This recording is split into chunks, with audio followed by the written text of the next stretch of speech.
Everyone, আমি এই মুহূর্তে আছি মাকালু হায়ার বেস ক্যাম্পে 5700 মিটারে।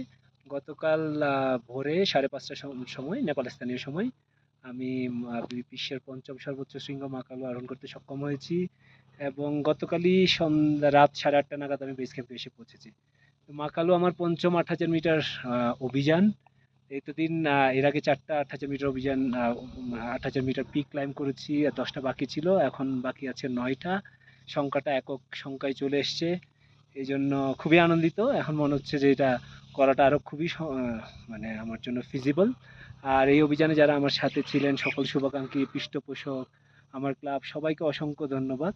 আপনারা সাথে থাকলে সামনের দিনগুলোতে বাকি যে 9টা 8000 মিটার পর্বত আছে সেগুলো ক্লাইম্ব করা হয়ে যাবে। আমি এই মুহূর্তে আছি মাকালু হায়ার বেস ক্যাম্পে।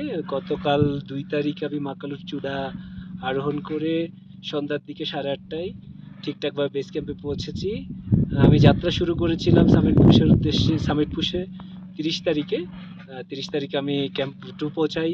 ক্যাম্প 1 স্কিপ করে 1 তারিখে ক্যাম্প 3 এবং ওই দিন সন্ধ্যা রাতেই হচ্ছে সামিট পুশ। আর মাকালুর সবচেয়ে বড় চ্যালেঞ্জ হচ্ছে অনেক ঠান্ডা আর বাতাস। পর্বতেগুলো থাকে, কিন্তু এই ঠান্ডা আর বাতাস এই জায়গায় অনেক বেশি পরিমাণেই বলবো। আর মাকালুর আবহাওয়া আসলে আমার কাছে পার্সোনালি মনে হয়েছে খুবই মিস্টিক।